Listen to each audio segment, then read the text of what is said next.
क्षीरसागर विहार क्षीरसागर विहार अपरिमित घोर पातक विदार क्रूर जनगण विदार निगम संचार सुंदर शरीर क्षीर सागर विहार अपरिमित घोर पातक विदार क्रूर जनगण विदार निगम संचार सुंदर शरीर। శ్రీ శ్రవణ ఛానల్కి శ్రోతలందరికీ కూడాను మరొక్కసారి స్వాగతం. ఈరోజు మనం విన్న ఈ కీర్తన త్యాగరాజస్వామి వారి కీర్తన.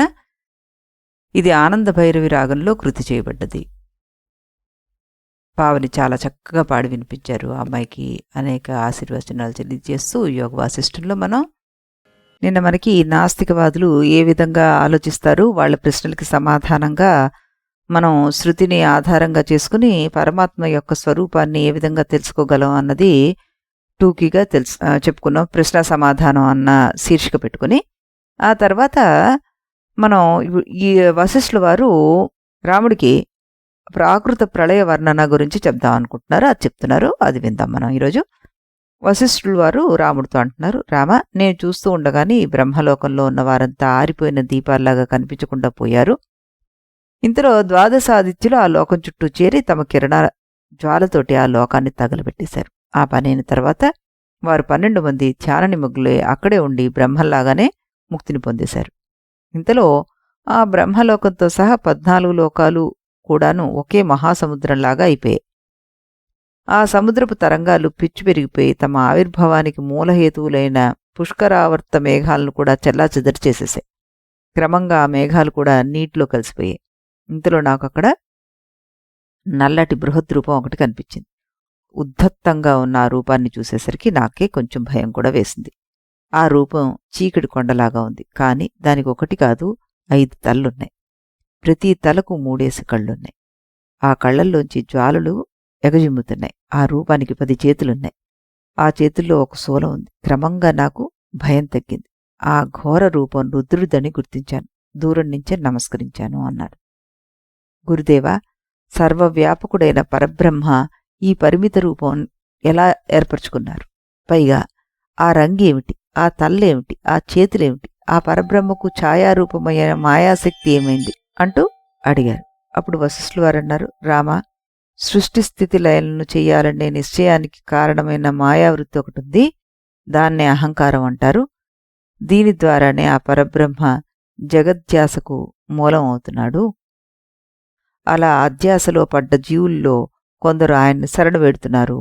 అలాంటి వారి దుఃఖాలను పోగొట్టడం కోసం ఆయన ఒక రూపాన్ని స్వీకరిస్తూ ఉంటాడు. దుఃఖానికే మరొక పేరు రుక్, పోగొట్టడానికి మరో పేరు ద్రావణం. ఈ 2 కలిపితేనే రుద్ర అనే పదం ఏర్పడుతుంది. రుద్రుడు అంటే దుఃఖాన్ని పోగొట్టేవాడు. చిత్రమేమిటంటే దుఃఖాన్ని కలిగించేది ఆయనే, పోగొట్టేది ఆయనే. దుఃఖాన్ని కలిగించేటప్పుడు ఆయన విషయాలందు భిన్నాభిన్న స్వరూపంగా ఉంటాడు. దుఃఖాన్ని పోగొట్టేటప్పుడు ఆయన సర్వ విషయాలందు ఏకాభిమాన స్వరూపంగా ఉంటాడు. పంచ జ్ఞానేంద్రియాలే ఆయన పంచముఖాలు, పంచ కర్మేంద్రియాలు ఆయన కుడి చేతులు, ఆ కర్మేంద్రియాల విషయాలు ఆయన ఎడమ చేతులు. ఆయన ఆకాశ స్వరూపుడు గనక నల్లగా ఉన్నాడని చెప్పాను. ఆయన 5 తలలకు 3 కళ్ళు ఉన్నాయని చెప్పాను కదా.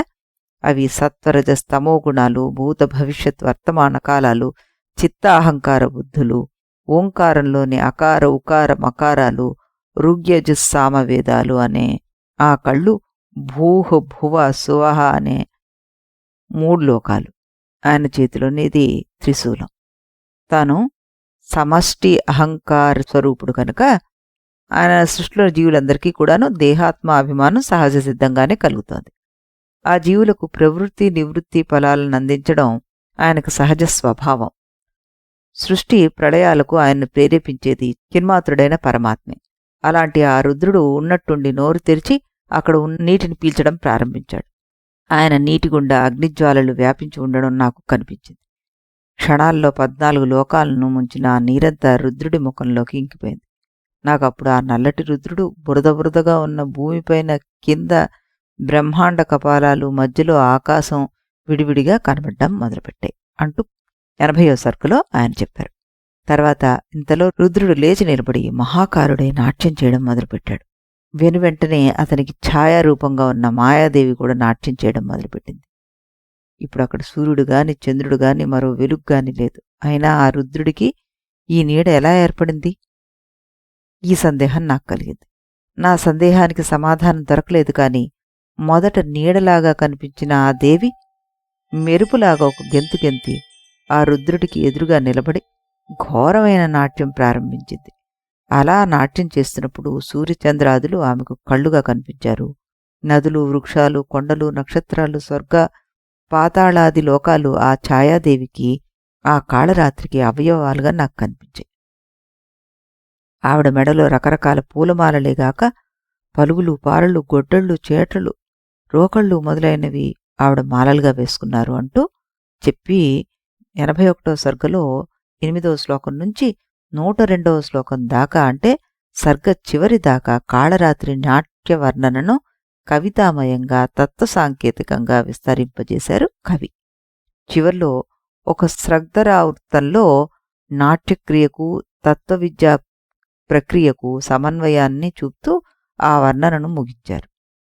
ఇంతటి విశాలమైన ఈ వర్ణనకు తాత్పర్యం ఏమిటో పై సర్గులో ఆయన చెప్పబోతున్నారన్నమాట. కాబట్టి వర్ణనల విస్తారాన్ని తగ్గించుకొని ముందుకు సాగుదాం అంటూ సర్గ 81ని పూర్తి చేశారు. అప్పుడు శ్రీరాముడు అన్నారు, గురుదేవ, ఇదేమిటి? ఒక పక్క ప్రళయం జరిగిపోయిందంటున్నారు, భూమి బురద బురదగా ఉందంటున్నారు, పాతాళము, భూమి, బ్రహ్మాండ కపాలాలు మాత్రమే కనిపించాయంటున్నారు. మరో పక్క ఆ కాళరాత్రికి కొండలు, నదులు మొదలైన అవయవాలుగా ఉన్నాయంటున్నారు. పగులు, పారలు మొదలైనవి పూలమాలయ్యాయి అంటున్నారు. ఇవన్నీ ఎక్కడి నుంచి వచ్చాయి అప్పుడు అన్నారు. అప్పుడు వశిష్ఠుల వారు అన్నారు, రామ, తత్వదృష్టితో చూస్తే నువ్వు చెప్పింది నిజమే. ఆ భైరవరుద్రుడు మగవాడు కాదు, ఆ కాళరాత్రి ఆడది కాదు, అసలు వాళ్ళిద్దరు వ్యక్తులే కాదు, అక్కడ జరిగేది నృత్యమూ కాదు. ఇక భ్రాంతి దృష్టితో చూస్తే ఇది ఇలాగే సాగుతూ ఉంటుంది. ఇక్కడ వ్యాఖ్యాత మరికొన్ని విషయాలను రాశారు. ఏమిటంటే, భ్రాంతి దశలో నశించిపోయిన పదార్థాలు కూడా మళ్లీ మొలకెత్తడం అక్కడక్కడ కనిపిస్తూనే ఉంటుంది. యోగుల ప్రభావం చేత చాలా కాలం కిందట బూడిదైపోయిన వ్యక్తులు మళ్లీ లేచి కూర్చుని మాట్లాడటం కూడా మనకు కనిపిస్తుంది. పిచ్చెక్కిన వాడికి చచ్చిపోయిన వాళ్ళు కూడా తనతో మాట్లాడుతున్నట్టుగా అనుభవం ఉంటుంది.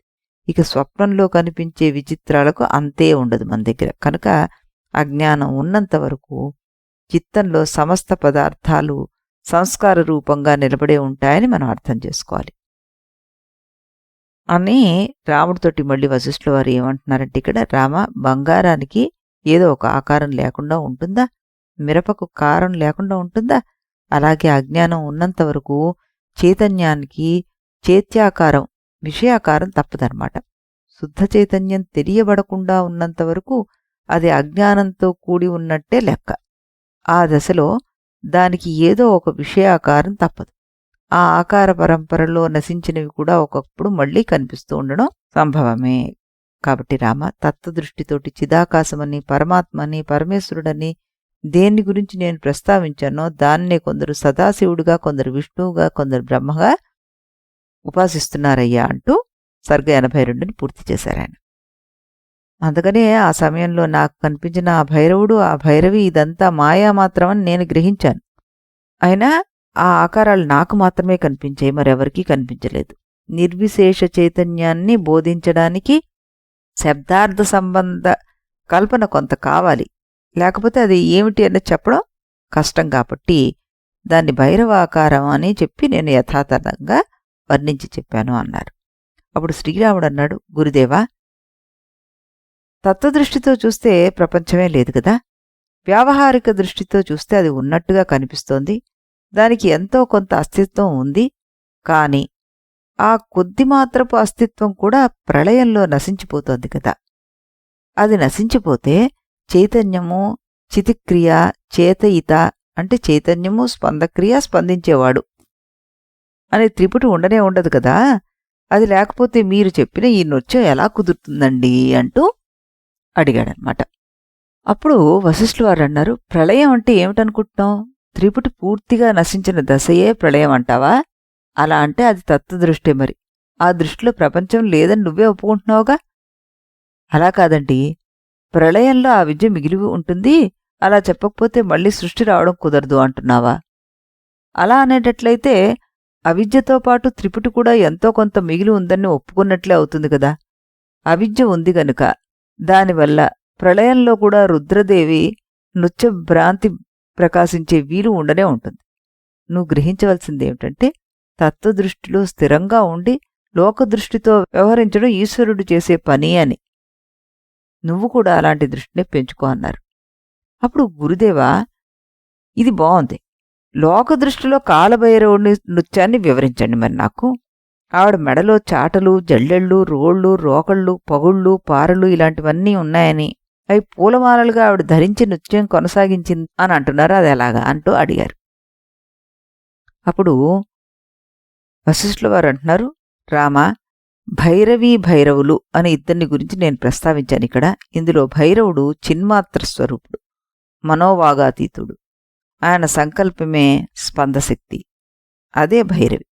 ఈవిడికే జీవచైతన్యము, ఉత్పత్తి, ఆప్తి, సంస్కృతి, వికృతి, శుష్క, జయ, విజయ, చండిక, ఉత్పల, సిద్ధ, అపరాజిత, దుర్గా, ఉమా, సమ, గాయత్రి, సావిత్రి, సరస్వతి, భావ, అనాహత మొదలైన అనేక పేర్లున్నాయి. ఇవన్నీ ఆవిడ చేసే పనులు బట్టి, ఆ ఉపాసకులు ఆవిడ్ని ఉపాసించే విధానాన్ని బట్టి వచ్చిన పేర్లు. ఆ దేవి చేసే రకరకాల పనుల్నే నేను నాట్యం అని వ్యవహరిస్తున్నాను. సకల ప్రాణుల సృష్టి స్థితులు, జరామరణ రీతులు మొదలైనవన్నీ ఆవిడ చేసే పనులే అని చెప్తున్నాను. అవిద్యాకల్పితమైన జగత్తనే దేహాన్ని ధరించిన ఆ దేవి ఆ విధంగా నృత్యం చేస్తోంది కనుక ఆమెకు పలుగులు, పారలు మొదలైనవన్నీ కూడాను అలంకారాలని చెప్పాను. నిజానికి కొండలు, కోనలు, ఆయుధాలు మొదలైనవన్నీ ఆ మాయాశక్తి యొక్క అవయవాలు కూడాను అంటూ వశిష్ఠుల వారు పారవస్యంగా చెప్పారనమాట. అప్పుడు శ్రీరాముడు అన్నారు, గురుదేవా, అలా అయితే మీరు నా పాత ప్రశ్నను మళ్ళీ తిరగదోడుతున్నారు. నేనిందాక ప్రళయ సమయంలో ఏదీ ఉండదు కదా, అక్కడ నృత్యం ఎలా కుదురుతుంది అంటూ ప్రశ్నించాను. దృష్టిభేదంతో కుదురుతుంది అని మీరు సమాధానం చెప్పారు. మీరు మళ్ళీ ఇప్పుడు చెప్తున్న సమాధానం చూస్తుంటే ప్రళయ సమయంలో నృత్యం అనే పేరుతో సృష్టి, క్రియ ఈ రెండు జరిగినట్లుగా కనిపిస్తోంది. అలా జరిగితే సృష్టి, ప్రళయము రెండూ ఏకకాలంలో ఉన్నాయని చెప్పినట్లుగా అవుతోంది కదా, మరి అది ఎలా కుదురుతుంది అన్నారు. ఇవన్నీ కొంచెం ప్రౌఢమైన ప్రశ్నలు. జాగ్రత్తగా మనం అర్థం చేసుకోవడానికి ప్రయత్నం చేయాలి. ఇది ఒక్కసారిలో అర్థమయ్యే విషయం కాదు. అనేక మార్లు మనం దీని గురించి ఆలోచించాలి. అప్పుడే దీనికి సంబంధించిన విషయాన్ని మనం గ్రహించగలం అంటూనే రాముడితో ఇలా చెప్తున్నారు, రామ, ఈ ప్రపంచానికి ఆత్యంతికమైన అస్తిత్వం గాని ఆత్యంతికమైన నాస్తిత్వం గాని లేవని పూర్వం చాలాసార్లు చెప్పాను నీకు. ఈ జగత్తు సదసద్విలక్షణము అన్నాను. జగత్తు ఆత్యంతిక సత్యం కానప్పుడు ప్రళయం ఆత్యంతికా సత్యం కాగలదా? మరి కాలేదుగా. కనుక సృష్టికి లాగానే ప్రళయానికి కూడా ఆత్యంతికమైన అస్తిత్వం గాని ఆత్యంతికమైన నాస్తిత్వం గాని లేవు. తత్వదృష్టిలో సృష్టి, ప్రళయాలు రెండూ లేవని తెలుసుకున్నప్పుడు రెండూ ఒకేసారి లేనివైపోతాయి. తత్వదృష్టి లేనప్పుడు లోకదృష్టితో చూస్తే ఆ రెండూ కలిసి సంచరిస్తూ ఉన్నాయి. అందుకని పూర్వం ఐందవోపాఖ్యానంలో ఒక బ్రహ్మ యొక్క ప్రళయకాలంలో ఐందవ బ్రహ్మల యొక్క సృష్టి నిరాఘాటంగా కొనసాగిపోయిందని నేను చెప్పాను నీకు అక్కడ. అంటే 10 ఐందవుల గురించి మనం చెప్పుకున్నాం కదా, అక్కడ అన్ని రకాల సృష్టులు భ్రాంతి మాత్రాలే అని నేను అక్కడ నిరూపించాను. అందువల్లనే భైరవీదేవి నాట్యం చేస్తున్న ఆమె అవయవాలైన పృథివ్యాధి లోకాలు ఎగిరిపడ్డం లేదు. కలగనేవాడి మంచాన్ని అటూ ఇటూ జరిపితే వాడి కల్లో లోకాలు అటు ఇటు కదులుతున్నాయా మరి? కనుక సృష్టితో పాటు ప్రళయం కూడా భ్రాంతి అన్నది నువ్వు గమనించినప్పుడు నీ ప్రశ్నకు తావే ఉండదు. ఇది దృష్టిలో పెట్టుకుని ఆ భైరవీదేవి నృత్యాన్ని నువ్వు గమనించు అంటూ 84ను కంప్లీట్ చేశారనమాట. ఆ దేవి తన పొడవైన చేతులను గిరగిరా తిప్పుకుంటూ నాట్యం చేస్తుంటే ఆకాశంలో అక్కడక్కడ చెట్లు మొలిచినట్లుగా ఆకాశం అంతా అడవిగా కనిపించింది. ఆవిడికి చేటలు గొడ్డళ్ళు మాత్రమే కాకుండా సృష్టిలోని భావాభావ పదార్థాలు కాల అకాల క్రమాదులు భూషణాలుగా మారిపోయాయి. ఆవిడ గిరగిరా తిరుగుతుంటే తాడుకు కట్టి తిప్పిన నిప్పు కొరివి నిప్పు చక్రంలాగా కనిపించినట్లయింది. ఆమె తిరుగుళ్లే ఈ ప్రపంచంగా కనిపించింది. అందుచేత అసలైన పరమశివుడు అంటే ఏమిటో తెలియనప్పుడు ఈ క్రియాశక్తి కనిపిస్తుందని, క్రియాశక్తి స్వరూపురాలైన ఆ దేవికి జగత్తుకి భేదం లేదని నాకు అర్థమైపోయింది. అయితే ఈ దేవి చైతన్య శివుడి యొక్క సంకల్ప స్వరూపురాలని పూర్వమే నీకు చెప్పాను అన్నారు. అప్పుడు శ్రీరాములు వారు ఒక ప్రశ్న వేశారు. గురుదేవా, సంకల్పం అన్నా కోరికన్నా ఒకటే, దానికి ఆకారం లేదు, ఆకారం లేని సంకల్పం ఆకారం కల జగత్తుగా ఎలా మారింది అంటూ ప్రశ్న వేశారు. గాలిని ఆశ్రయించుకుని కదలిక ఉంది. ఆ కదలికకి రూపం లేదు, శబ్దమూ లేదు. కాని ఆ కదలికే తీవ్రమైనప్పుడు భోరుమన్న శబ్దాకారం ఏర్పడుతుంది. అది సహజం. అలాగే శివుడి ఇచ్చకు జగదాకారం రావడం కూడా సహజం. ఇంతకు నేను చెప్పొచ్చేదేమిటంటే, ఆ దేవి అలా నాట్యం చేస్తూనే కాకతాళింగా తన మూలపురుషుడు పరపురుషుడు అయిన ఆ శివుడిని తాకింది. అంతే. ఆ ప్రకృతిదేవి యొక్క రూపం క్రమక్రమంగా శమించిపోయి శివుడొక్కడే మిగిలిపోయాడు. ఆమె శమించిన క్రమం ఎలా ఉంది అంటే, నాట్యంలో తిరుగుతూ ఉండగానే శివుణ్ణి ఆవరించి ఉన్న ఆవరణ శక్తి కొంచెంగా తిరిగిపోయిందనమాట. దాంతో ఆవిడ శివుడి స్పర్శ పొందింది. వెంటనే ఆమె భౌతిక పదార్థాల ఆకారాన్ని విడిచిపెట్టి స్థూల పంచభూతాల ఆకారాన్ని పొందింది.